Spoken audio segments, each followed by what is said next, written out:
మీకు 50 ఇయర్స్ దాటిపోయాయమ్మా. ఇంకా నాదేముంది అంత పిల్లల ఇష్టం అనుకుంటున్నారా? చాలా పెద్ద తప్పు చేస్తున్నారు మా.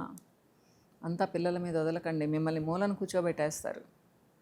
మీకు ఏమి ఇష్టమో చెప్పండి, ఏం తినాలనుకుంటున్నారో చెప్పండి, చేయించుకొని తినండి లేదా చేసుకొని తినండి ఇష్టంగా. ఇప్పటివరకు త్యాగాలు చేశారు మీరు, అందరికీ ఇష్టమైనవన్నీ వండి పెట్టారు మీ గురించి ఆలోచించకుండా.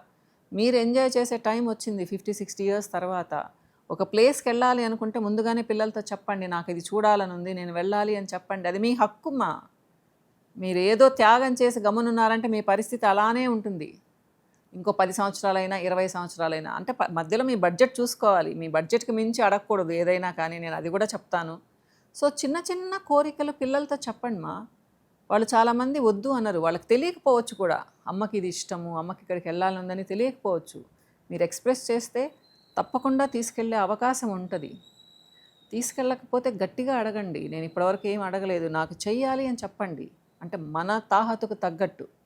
తప్పు లేదు మా. చాలామంది మదర్స్ ఇప్పటికి కూడా ఏంటంటే వాళ్ళని ఇబ్బంది పెట్టడం ఎందుకు అనుకుంటారు. మీకు ఆ కోరికలు మీరు వెళ్ళిపోయేంత వరకు అలానే ఉంచుకొని ఉంటారా మనసులో? అవసరం లేదు మా. ఎన్నో త్యాగాలు చేశారు ఇప్పటివరకు. కొంచెం ఎంజాయ్ చేయండి లాస్ట్లో. నాదేముందిలే అని అనుకోకండి. మీకంటూ ఒక ఇష్టం ఉందని పిల్లలకు చెప్పండి.